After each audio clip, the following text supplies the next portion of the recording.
Hey, good to see you. Welcome to the Sixers Talk podcast, brought to you by Wilmington University. Willem U Works, Danny Pommells, Amy Fadool, and friend of the podcast, friend of the NBC Sports Philadelphia University, the universe, I should say. I thought maybe we were an educational institution.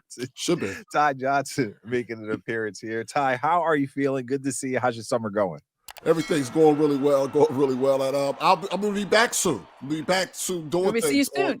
Soon, September 4th, both with my watch party at City Winery, and also I'll be on a new show starting on September 4th that I'm not yet allowed to talk about. But September 4th, keep it posted. I'll be starting in the daytime on some place and at the nighttime at City Winery doing that watch party. So I'm counting it down. That's a good tease. A week from today. And which City Winery are we talking about? Philadelphia. Okay, all right, cool. On a watch party for the Birds boys game coming up. Maybe Daniel needs to be reminded that City Winery is in the city of Philadelphia. No, because there's like a various city wineries, but they have concerts there, and like some of the old school artists like show up there. Right. Yep. And I think I saw Donnell Jones there, like not too long ago, or however long ago that was. But a good intimate situation. So that stuff going on. You know, I'm not dead yet. Yeah, no. You look alive and well. I hope your summer is going well. And just like, in times past, we got breaking news because suddenly the Sixers have unveiled part of the court that they will have this upcoming season with the black jerseys. The black jerseys are becoming a big thing now. Is it the right timing, though? I feel like they kind of missed the boat a couple of years ago when the team had a little bit more of an upswing. People were more excited. The black jerseys would have been a great accent. Probably after the MVP year, maybe was the time. It would have been a great accent, a great time to kind of. You have an MVP. We had an MVP. Invigorate the fan base, but I don't know if is now the right time. It's 25 years, right? Since 2000, 2001. I think that's what they're thinking. For the anniversary. Yeah. People like nice, fun numbers like that, Daniel. It's so much trepidation, though. So much 25 worry. And a 50. So much dread surrounding the team. Will they be healthy? How good can they be?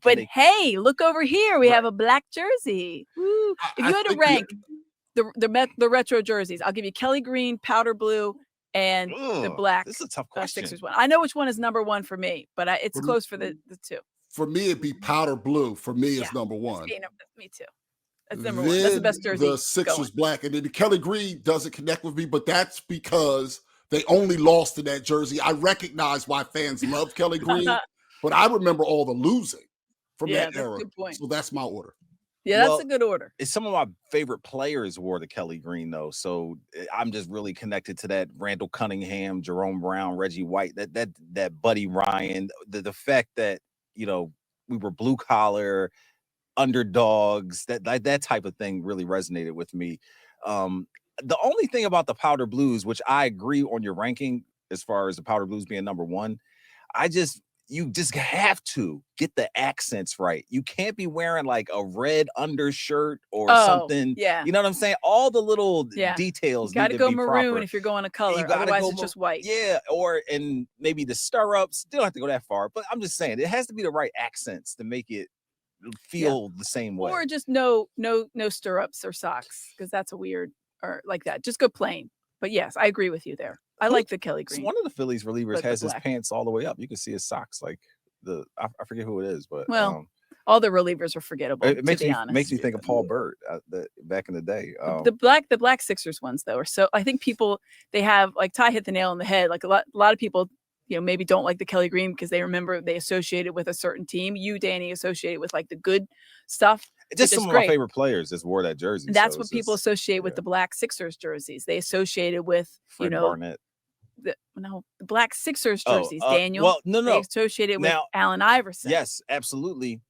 Also, what about the little hood they had on the jersey? Like there was the black jerseys that had looked like the cutoff sleeve. Like but then the like blue little ones, the blue ones too were like that. But these are obviously the single strap deals.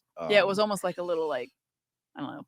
Something came off the shoulders a little bit. Yeah. A cap sleeve. But the court to match too. Which I think is important. You have to have all of that because otherwise, what are we doing? What are we doing? You got to have that. Now, I do think there's another reason why you do that now. they were leading the league in attendance when they had an MVP. Mm. Last season, they did not. And based on, again, I'm not in their business. I don't have all their numbers, but I would guess they're not the hottest ticket in the city anymore, like they were. Well, now there's a reason to do something like that. That's the tough thing with situations like the black jersey and things like that is the why. And when you're selling out every single home game, and they could have been out there in their draws and it wouldn't have mattered. Mm-hmm. It kind of matters. They need to be out there with something now to sell jerseys and to convince fans to do it right now. And I think the black jersey thing is great. And the other part is because that team was blue collar. Sometimes I think that blue collar thing is overrated in Philly. Like we got all these great restaurants and Comcast is here. We just want to act like, yeah, everybody just works at the coal mine. But I do think that there's something to it for the sports fans in this, like to think of themselves that way. And I think that will harken back to that era, something that this Sixers team, in my opinion, is very removed from as far as the fans. I don't think they're looked at as blue collar, hardworking, maybe a couple individuals, but as a group, I don't think fans look at them like that at all. So maybe putting on that jersey will make fans think about those days where they felt like everybody was giving it their all 82 games. Yeah, blood, sweat, and tears type of vibe. Yeah, and the players can't appreciate it because most of them weren't even really relevant basketball fans in 2001. Well, Max wasn't alive. Yeah, but that Iverson wasn't alive. Exactly. That Iverson photo you have behind you is the white version of the black jerseys. I also like that one. Yeah. It was right. And also, like you said, the association with the jerseys and the type of team it was, the overachievers. When I think about it, though, like, okay, the black jerseys come back. Mitchell and S comes with the rollout. I don't know if there's any other player from that era that maybe Mutombo, but I would like. Give me a East Snow jersey. Give me a I had to say George Lynch jersey. Like is Iverson, and like that's it. Maybe Mutombo.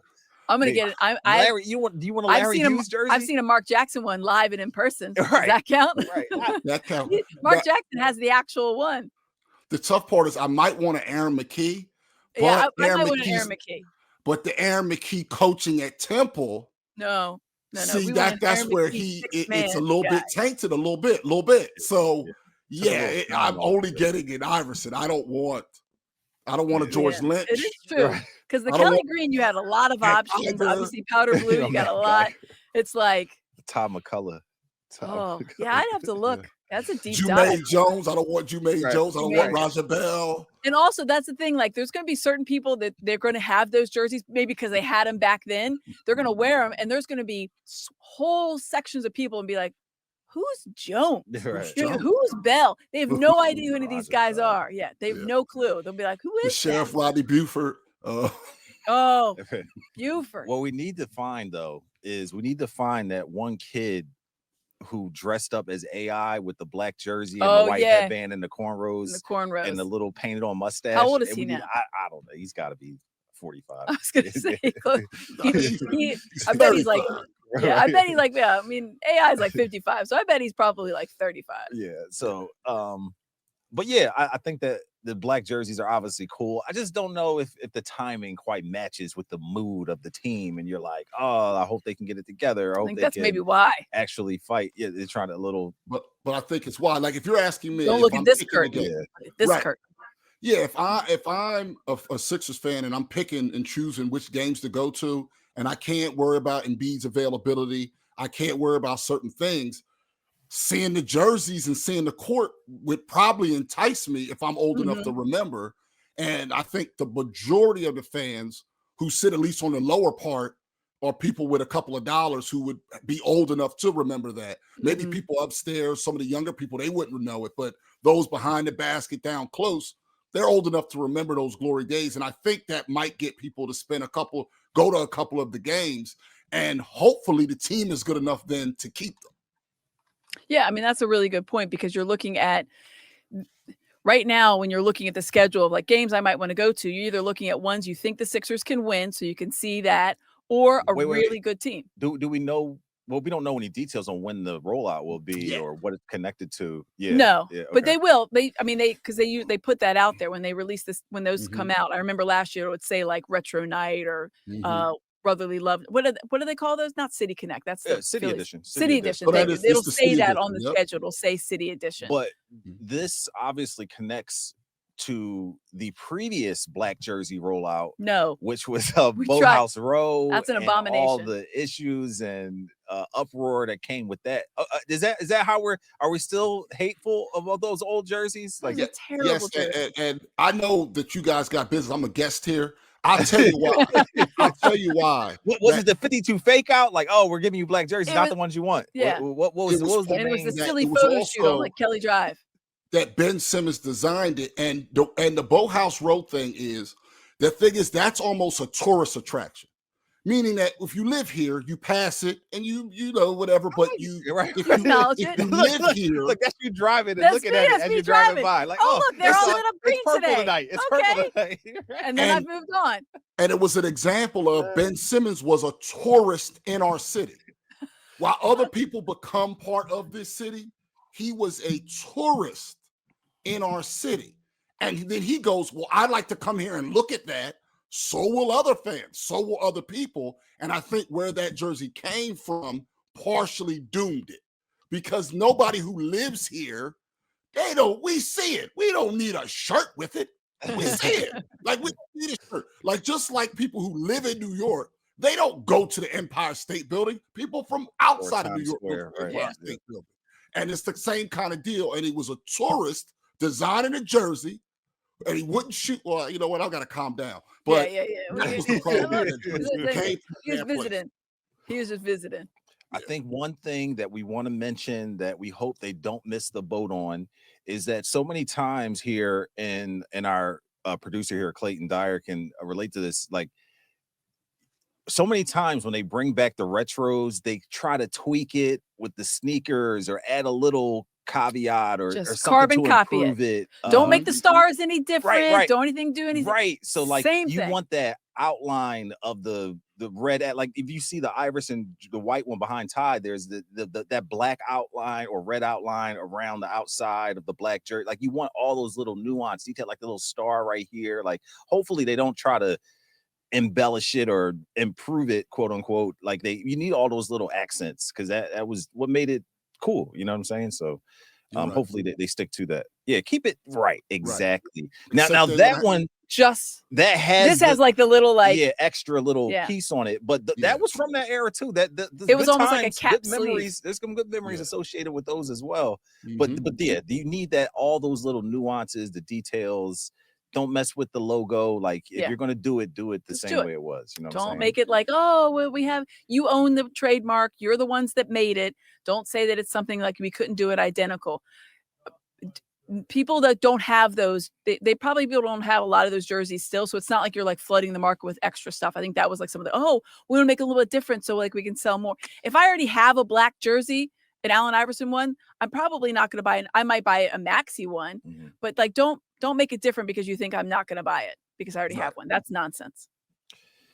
Folks, we are yes, every podcast every week is a week closer to training camp, but we are getting closer as time is winding down here in August. September is here quickly. Media day is coming up. It's the 26th. And I we got think, some or in that Sixers range. working, Amy. We got some Sixers putting some time in the LA runs with Rico Hines. He is famous for those, whether he was a Sixers assistant coach or not. Those runs were going on. But according to Keith Pompey of the Philadelphia Inquirer, VJ Edgecombe, Jabari Walker, the newly acquired free agent, a two-way deal, I think, for Jabari Walker, Mm-hmm. and Justin Edwards are all out in LA working out in these runs.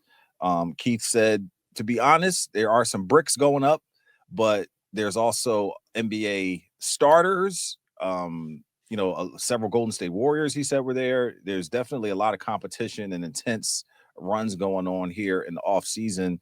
And are we a little watered down though from the off-season workout reports? Are we jaded and kind of rubbed raw from seeing the Ben Simmons stuff? Embiid is also, I think training camp for Eagles gets us in that headspace too. If I see another like tweet like, "Oh, Jalen Hurts," I don't care. I don't care if they're bricking it up. I don't care that Jalen Hurts threw an interception against them. Stop it. It's practice. We're talking about practice. Practice. We did get good vibes from I did get good vibes from seeing Harden and Maxey going at it. I could take something a little bit more from that because I think that's you look at the dynamic of that. Right. It was a student teacher. Yeah, like that kind of vibe. Like you see them having runs with LeBron. I'm like, shoot, I'd have a run with LeBron too. Like, give me an ounce of whatever it is you got going on over there, old man, because you're still good. But sometimes when it's just like a workout, it's just a workout. Guys are trying stuff out. They're putting their shots up. But I was curious as to what Quentin Grimes is doing. You just told me about everybody that I already know what they're doing. I want to know. He was like in Italy, I think. I need to know where you are, Q. I think that's the topic that we can't even broach. I mean, everyone's where are you? What's going on? Where he is? How come he's not signed yet? When the other shoe will drop, like we have discussed on previous podcasts, we think Jonathan Kuminga will be like the kind of the master key there as something happens with once him, something falls. then the rest of that restricted free agent market will kind of come into play. But and we know Quentin Grimes is a hard worker too. That is something that I have come to know about him or have heard about him, is that he puts in the time and is dedicated to the craft, and that is why he was ready for his opportunity. But I would love to see him on the court with some Sixers, like just building some camaraderie or some chumminess, something. I like the runs, though. Yeah, I like the runs. See, this is the thing. Going back to that fraud Ben Simmons. When do players get better? They get better in the offseason. You don't really get better you can get better in the season. You learn, you get experience, you learn the league more, but you get better in the offseason. These runs to me are vital for young players to improve. I think they're extremely important. The problem is Ben Simmons ruined them for us, because even Embiid, outside of Embiid's health, he comes back a better basketball player up until last year, basically every year. He used to be bad against double team. Then he got good against double team. He was starting lower, then they moved. Like, he's gotten better too. Players get better in the offseason, except for one. And he happened to be the one that was here. And he has ruined the summer with everybody because of him. If you eliminate him, there is nothing wrong with these runs, and it's good to get this work in. But because of him, because of the tourist, because of him, now we go, none of this stuff matters. How is Maxey going to get better? And if this is going to be Maxey's team going forward, where are some of the ways where he can work on being the man? Well, you got to work on that in the offseason when you're the man in these runs playing against other NBA players. And I believe Maxey's a hard worker. I believe all these guys will come back with something in their bag that they didn't have before. But the problem is that 6'10" bag of nothing kept coming back worse, or at least the same. And then that made all of us always go, well, who cares about the summer? Any other player in those gyms that he was working out was getting better. All of them, even equipment manager dudes, they was getting better at equipment management. It was only him. He wasn't working on anything. Like, he thought everything was fine. That's the difference. You mentioned Tyrese Maxey, a guy who's always trying to get better. Hey, my defense needs to improve. I'm here. I'm going to work on my defense. You want me to get better? My 3-point shot. Done. Say less. You want me to get better passing? You want me to get better, rotating off the ball, pick and roll, whatever it is. He works on that because he knows it's a deficit of his game. But you're looking at Ben Simmons, there was nothing wrong with his game in his mind. And everybody told him everything was fine with your game. You don't need to shoot the three. And actually, at the end of the day, I was fine with that if you actually shot the ball at any point ever. If he had just dunked on Trae Young. If he made 80% of his foul shots, he'd still be in the league. Because he gets out a lot going to the hole at that size. But the runs, I think. He didn't work on anything. There was no work being done. It was him dribbling around. I play basketball. Look at me. I can shoot it, kind of. Not really, but no one really cares because I'm going to dunk it and I'm going to pass the ball. And I look great here. You know what, though? Ben Simmons was actually really good at something I used to really enjoy before the world was so oversaturated with information.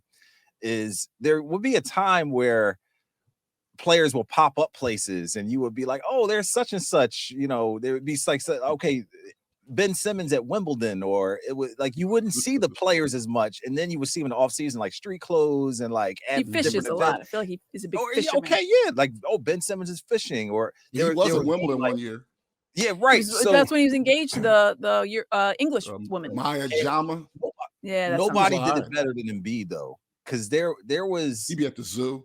Fam, He'd be at the come tennis on. courts in like South Philly. There was a peak there, like when the social media before, all rolling up on a pickup right, game. him shooting over the fence to a basketball court, windmill and dunking on somebody, playing tennis at a random time of the night. So that was like the peak for me, because it just gave a little bit more insight. And before we were oversaturated, you guys are just trying to make me angry right everyone now. doing a podcast and everyone. I remember good times. We're talking about like 2019. Like, let's just go back. Why don't we just let's relitigate the whole like Game 7, shall we, Daniel? Let's just really do this. Hey, Amy, how was that for you? Who was the quintessential point guard that you play with Joel Embiid? I don't know, a 6'10" guy that passes first. Just, you know what? You want to talk about the time my cat died? Like, what's happening here? So what are you doing? Our producer. Now you got to talk about another guy who liked basketball but didn't love it, and Matisse Thybulle. That's who he passed it to. Basketball, doesn't love it. Likes it though. Kinda. But got another contract though. Yeah, because he likes it. Those peak times, man. Can you imagine giving that guy a contract? Can you? No. No. Why would you give him a contract? What does he do that's so special that you give him a big contract or any contract that's more than $7? He's the same player he was in 2019, 2020. Well, you're actually 2020 or discussing something that fans some people out there speculated about, was bringing Ben Simmons back at some point because he's on the open market and playing some type of role here with the 76ers. So there are people out there who feel like there's a second act that could happen here with the 76ers. But look, she disappeared. But just because quintessentially, when you look at who is a perfect type of player to play with Joel Embiid, it is Ben Simmons on paper. It's a 6'10" rangy guard, pass first, clears the lane out, spaces everything, doesn't shoot the three. He is perfect. The one problem, as Ty has so eloquently pointed out, he doesn't like basketball.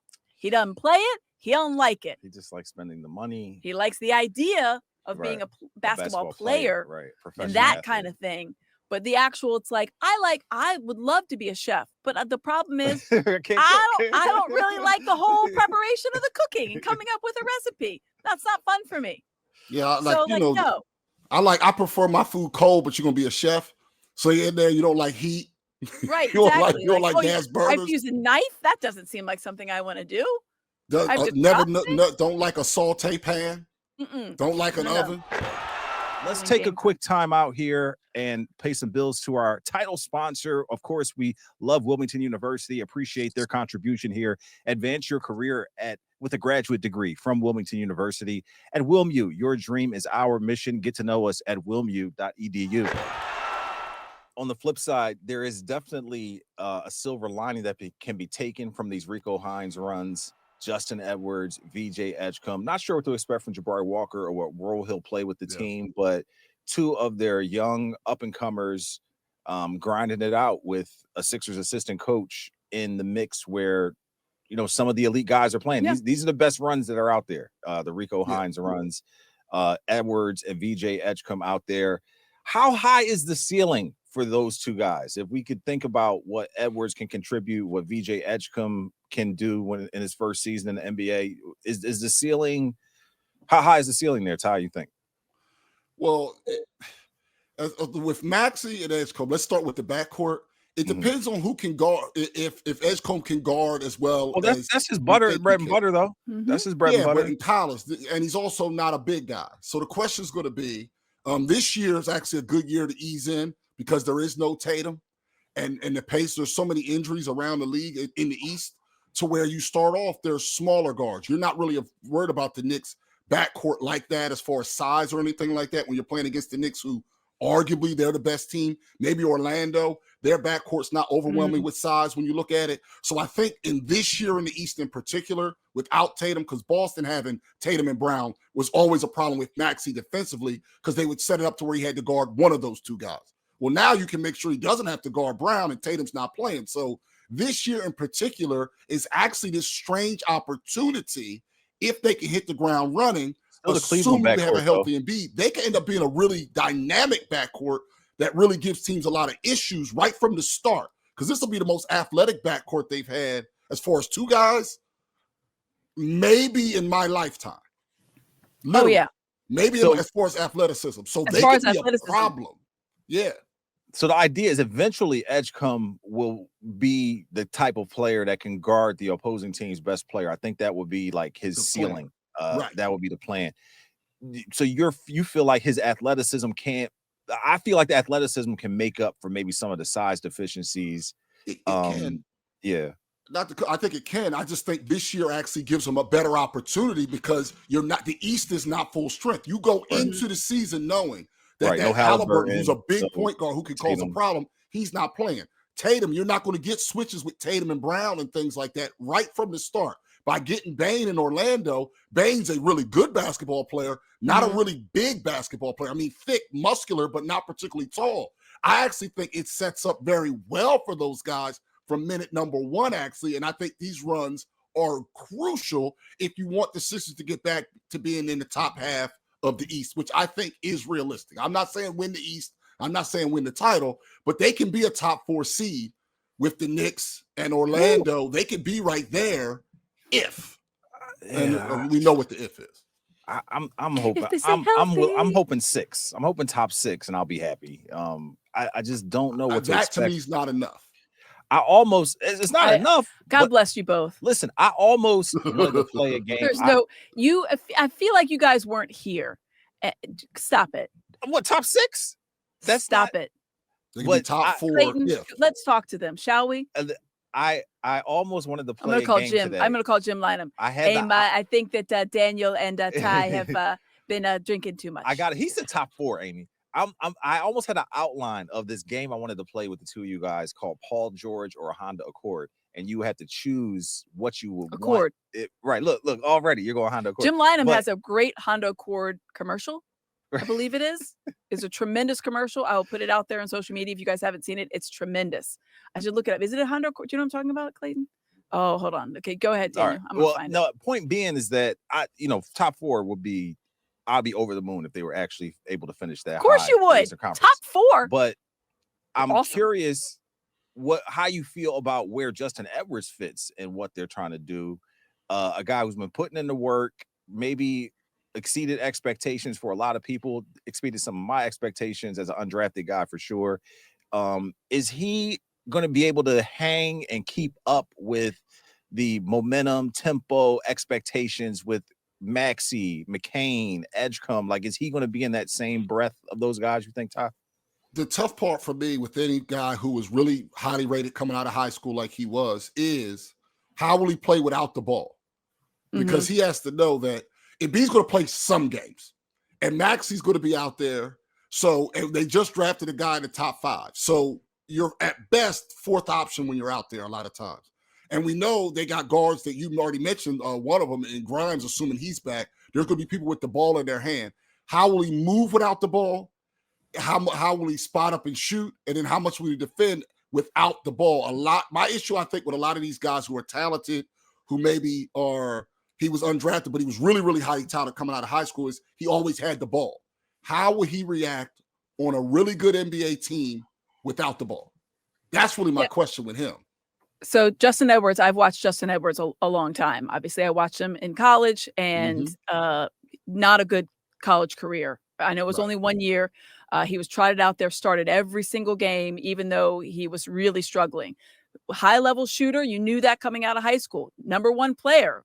Some people said it was DJ Wagner. Most people said after they saw him, it was Justin Edwards when he was playing in Imhotep. But defensively, he always had that in his bag. Now in college, it's different because defense is not shown as much. It's just not the same kind of style. But I thought one thing that I learned a lot about Justin Edwards last year was the way that they used him defensively. He was drawing a lot of the better assignments when he was out there. Now, it's hard to say because he was thrust into that role because there was literally no humans at times that were suited up to play. They were dealing with 8 guys, 9 guys total sometimes. One time, I think it was even 7. So, but defensively, he would draw the better assignments, and he did very well at that. And then he was able to, like what Ty's talking about, you got to find a way to marry both of them, right? You can't just be the 3-point shooter and the defender. And it's hard. A lot of times you've seen guys struggle at times. Kelly Oubre struggled with it 2 years ago. Defense was fine, shot completely off. He's never going to be a 3-point shooter, but you cannot be a complete zero when it comes to offense just because you're working hard on the defensive end.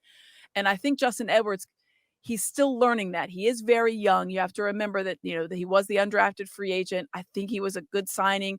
I don't know that he surprised people in the fact that he actually turned out maybe to be the player that they expected him to be in certain ways, given the fact that if you watched him in college, it was very disappointing. His shot was completely off. He did not score at the clip, and he wasn't drawing the defensive assignments, but that's also part of the scheme. But to me, don't you feel like his confidence grew a lot I think it did last season? I think him being put in those situations, like if I'm playing, for example, Boston, and I'm drawing Jason Tatum or Jaylen Brown as my defensive assignment, that is a huge boost to my confidence. And then when I look at the numbers and I've shut Tatum down or limited him to single digits, that's another big. You've backed up that belief in you. Going forward, I wonder if he can stay on the court, because offensively he has taken dips at times because he's been so focused on defense. And that's something that he's just going to have to learn. He's just going to have to learn how to do both. It's not easy. You've seen really high level players struggle with it. They get worked on the defensive end, but they're like, all right, well, I'm all in on the offense. And you can't do that. If you're a guy that's, not a fringe player, but a guy trying to really make it in the league, like Justin Edwards, you can't be, well, I'm just going to try to put up 25 points, because that's not going to work out for you. How long has the Sixers team been begging for a real wing player, a guy that can play both ends, like Tatum, like Brown? They had one. They did, but they don't anymore. And they thought they had one in Paul George, but that doesn't remain. What is Paul George or Honda Accord? Because I just showed Clayton the Honda Accord. It is a Honda Accord hatchback. Do yourselves a favor. Search Jim Lynam Honda commercial. It's when he was a coach with the Trailblazers. Oh. The Delco accent is in full effect, which must have played exceptionally well. And the Honda people must have been really excited out there in the Pacific Northwest. It's a great 30 seconds of your time. Highly recommend. Highly recommend. I feel like we should insert that in the. Oh, we can. Maybe we can. Maybe we can. I will just show you like what it kind of looks like. Hold on. But because the Paul George Honda Court is just like we had the game Toby or Hoagies. Yeah. So it was like either a week of Wawa Hoagies or Tobias Harris. Okay, here we go. So I'm just going to show you. This is like a still in it. Look at that! Oh, they're shooting from the. Look at that! I mean, it's a very high. I respect that. He shows you the wait, hold on. He shows you the hatchback as well. Assistant coach getting money. Listen, Jim's got to get that bag. Hold on. This is also. Let me see. Let me see. Rico Hines doing a Chevy commercial. He's like showing you the back. Yeah, you can't really see. Totally worth it. People are like, "What's happening?" Totally. He's showing you the hatchback. That's okay. We enjoy the sidebar stuff like that. 1982 Honda Accord. Oh, excuse me, 1982. 1982 commercial. That was even before he came to Philly. Then. There you go. Let's see if I can show you. There you go. Oh, okay, people are going to tune in. Okay, sorry. All right. Be careful with that. Yeah. Ty, we appreciate you tuning in. Ring notification. There is a lot going on in the Sixers world as usual. We will be Ty, I'm excited. I'm excited to see you on the 4th in the daytime and at nighttime. Yes. When do we find out what you're doing? September 3rd. Probably not a second. All right. Listen, I'm the second. No, the second. I can say that there's rehearsals the 2nd and 3rd before going live the 4th. Dude, right. I'm stoked. There you go. That's more information than you had before he came on this podcast. And be sure to check Ty out at City Winery. It should be a fun time for everybody. And we appreciate you joining us here on the Sixers Talk podcast, brought to you by Wilmington University. WilMU Works. For Ty Johnson, Amy Fadool, I'm Danny Pommells. We'll see you next time.